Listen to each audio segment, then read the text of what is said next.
গাজায় যুদ্ধবিরতির পরও আতঙ্ক কাটছে না ফিলিস্তিনিদের। খান ইউনিসে থামছে না ইসরায়েলি বিমান হামলা। হতাহত হচ্ছেন বেশ কয়েকজন।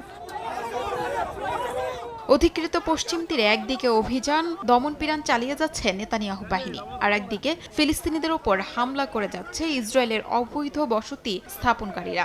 বেথলেহেমের উত্তরে আইদা শরণার্থী শিবিরে অভিযান চালিয়েছে নেতানিয়াহু বাহিনী, আর সালফিতের উত্তরে কিফল হারিস গ্রামে হামলা চালায় ইসরায়েলি বসতি স্থাপনকারীরা। ইউনিসেফের মুখপাত্র জেমস এল্ডার বলেন, ৮ মাসে গড়ে প্রতিদিন একটি করে শিশু নিহত হয়েছে। এসব শিশু গুলিতে ও বোমা হামলায় নিহত হয়েছেন। ইউনিসেফ বলছে, যুদ্ধবিরতির ঘোষণা সত্ত্বেও গাজায় বেসামরিক মানুষের ওপর সহিংসতা অব্যাহত রয়েছে, যার সবচেয়ে ভয়াবহ প্রভাব পড়ছে শিশুদের ওপর। শিশুদের সুরক্ষা নিশ্চিত করার পাশাপাশি আন্তর্জাতিক মানবিক আইন মেনে চলার আহ্বান জানিয়েছে সংস্থাটি। জাতিসংঘ নিরাপত্তা পরিষদের জরুরি বৈঠকে গাজায় যুদ্ধবিরতি চুক্তির ধারাবাহিক লঙ্ঘন নিয়ে উদ্বেগ জানান চীনের প্রতিনিধি। বলেন, উপত্যকায় ইসরায়েলের সামরিক উপস্থিতি ও নিয়ন্ত্রণ সম্প্রসারণ পরিস্থিতিকে আরও জটিল করে তুলছে। শিউলি রোসা, সময় সংবাদ।